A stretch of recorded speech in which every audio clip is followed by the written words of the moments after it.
Hello friends, welcome to 8 to 8 சமையல். இன்றைக்கி நம்ம 8 to 8 சமையலில் பாலக் பன்னீர் எப்படி செய்யலான்னு பார்ப்போம் வாங்க. இது சப்பாத்தி நான்கெல்லாம் ஒரு சூப்பரான காம்பினேஷனுங்க.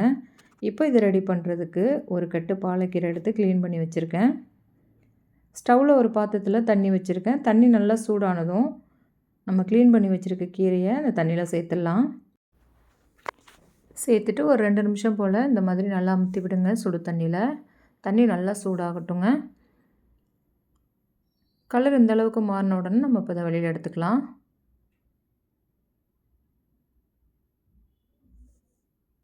வெளியில் எடுத்துகிட்டு இந்த மாதிரி ஒரு ஃபில்டரை வச்சு தண்ணியை வடிச்சுக்கோங்க.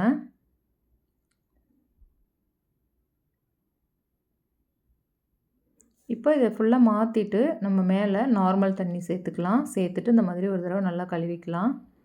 இந்த சூடு கொஞ்சம் குறையிறதுக்காக நம்ம நார்மல் தண்ணி சேர்க்குறோம். இது இருக்கட்டும். 2 வெங்காயம் எடுத்து இந்த மாதிரி கட் பண்ணி வச்சுருக்கேன். நம்ம அரைக்க போகிறோங்கிறதுனால பெருசு பெருசாக கட் பண்ணியிருக்கேங்க. ரொம்ப நைஸாக அரைச்சிடக்கூடாது. இந்த மாதிரி 1க்கு 2 அரைச்சிக்கோங்க.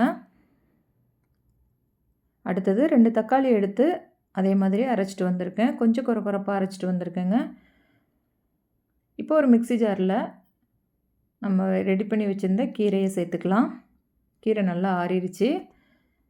இது கூட காரத்துக்காக பச்சை மிளகாய் சேர்த்துக்கிறேன். உங்களுக்கு காரத்துக்கு தகுந்த மாதிரி சேர்த்துக்கோங்க. இதையும் நம்ம அரைச்சிட்டு வந்துடலாம். இப்போ இதை நான் ஒரு கப்புக்கு மாற்றிக்கிறேன். இப்போ எல்லாம் ரெடியாக இருக்குது.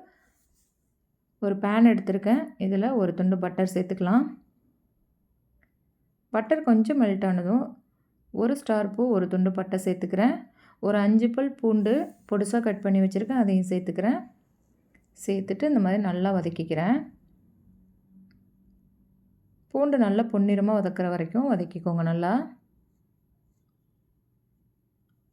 இப்போ நம்ம அரைச்சி வச்சுருக்க வெங்காய பேஸ்ட் அதில் சேர்த்துடலாம். அடுப்பை லோ ஃப்ளேமில் வச்சுட்டு நல்லா வதக்கிக்கோங்க. வெங்காயம் நல்லா கலர் மாதிரி வரட்டும். இப்போ நம்ம அரைச்சி வச்சுருந்த தக்காளியும் அது கூட சேர்த்துக்கிறேன். கூடவே ஒரு ஸ்பூன் இஞ்சி பூண்டு பேஸ்ட் சேர்த்துக்கிறேன். சேர்த்துட்டு இப்போ நல்லா வதக்கிடலாம். மூடி போட்டு ஒரு 3 to 4 நிமிஷம் இந்த மாதிரி நல்லா லோ ஃப்ளேமில் வச்சிங்கன்னா நல்லா தக்காளி வெங்காயம்லாம் நல்லா வெந்து வந்துடுங்க. இப்போ இது கூட நம்ம அரைச்சி வச்சுருந்த கீரையை சேர்த்துக்குவோம். நம்ம இதில் மசாலா எதுவுமே சேர்க்கல. கூட கொஞ்சமாக தண்ணி சேர்த்துக்கோங்க. நான் 1/2 கிளாஸ் அளவு தண்ணி சேர்த்துருக்கேன். இப்போ இதை நல்லா மிக்ஸ் பண்ணி விட்டுக்கலாம். இப்போ இதுக்கு தேவையான அளவு உப்பு சேர்த்துக்கோங்க. 1 ஸ்பூன் அளவு மிளகுத்தூள் சேர்த்துக்கிறேன். மிளகு கொஞ்சம் அதிகமாக சேர்த்துக்கோங்க. கொஞ்சம் காரமாக நல்லாயிருக்கும் சாப்பிட்றதுக்கு. அதோடய ஃப்ளேவரும் நல்லாயிருக்கும். இப்போ மூடி போட்டு ஒரு 5 நிமிஷம் நல்லா லோ ஃப்ளேமில் வச்சு வேக வச்சுக்கோங்க. இப்போ இதில் 1 கப் அளவு ஃப்ரெஷ் க்ரீம் சேர்த்துருக்கேன். சேர்த்துட்டு நல்லா ஒரு தடவை மிக்ஸ் பண்ணி விட்டுக்கலாம்.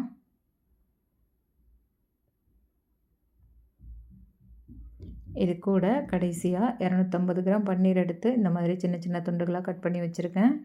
இப்போ நம்ம அது எல்லாத்தையுமே உள்ளே சேர்த்துக்கலாம்.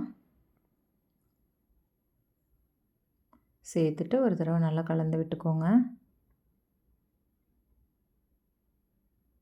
இதை நல்லா மிக்ஸ் பண்ணிவிட்டு ஒரு 2 நிமிஷம் மூடி போட்டு அடுப்பு லோ ஃப்ளேமில் வச்சுக்கலாம். அவ்வளோதாங்க, சூப்பரான பாலக் பன்னீர் ரெடி ஆகிடுச்சு. இதில் நம்ம மசாலா எதுவுமே சேர்க்கலை. காரத்துக்கு நம்ம சேர்த்த பச்சை மிளகாயும் மிளகுத்தூளும் தான். அதோட ஃப்ளேவர் ரொம்ப நல்லாயிருக்கும் சாப்பிட்றதுக்கு. இது சப்பாத்தி நான் கூடலாம் சைட் டிஷ்ஷாக வச்சு சாப்பிட்டிங்கன்னா ரொம்ப சூப்பராக இருக்குங்க டேஸ்ட்டு. நீங்களும் ட்ரை பண்ணி பாருங்கள். உங்களோட அனுபவத்தை எங்களோட கமெண்ட்டில் ஷேர் பண்ணுங்கள். இந்த வீடியோ உங்களுக்கு பிடிச்சிருந்தா 8 to 8 சமையலுக்கு லைக் பண்ணுங்கள். உங்கள் உறவுகளுக்கும் நண்பர்களுக்கும் ஷேர் பண்ணுங்கள். மறக்காமல் நம்ம சேனலுக்கு சப்ஸ்கிரைப் பண்ணுங்கள். தேங்க்ஸ் ஃபார் வாட்சிங்.